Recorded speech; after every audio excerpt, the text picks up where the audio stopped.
हुजूर सैयदना गौसुल आज़म शेख अब्दुल कादिर जिलानी रज़ी अल्लाह तआला अन्हु कौन है और क्या है, जिनकी वजह से उनको गौसे आज़म का टाइटल दिया जाता है?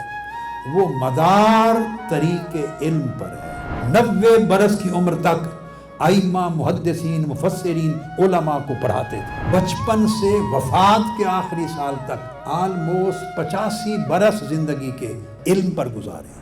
2, 3, 4 सामीईन से शुरू किया और 70,000 सामीईन तक आपका हल्का दर्स पहुंचा। हर रोज 13 उलूम आप खुद पढ़ाते थे। आप अजीम आलिम थे, अजीम मुदर्रिस थे, अजीम मुफस्सिर थे।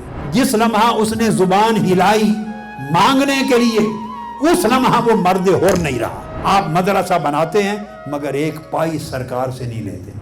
सूफी और आरिफ अल्लाह का मंगता होता है, मखलूक का मंगता नहीं होता। गरीबों के लिए दस्तरखान लगवाते, उनके लिए लंगर खोलते, उनकी माली ज़रूरियात की कफालत करते। सिर्फ आपने सूफिया नहीं दिए इस उम्मत को, आपने सबसे पहले उलमा दिए।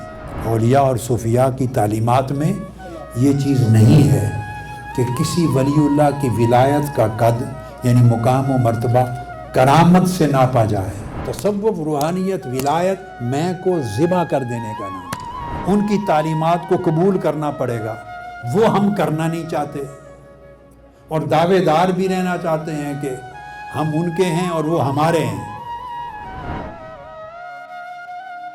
मुलाहिज़ा फरमाएं 2 नवंबर बरोज़ जुमेरात पाकिस्तानी वक्त के मुताबिक 8 बजे शब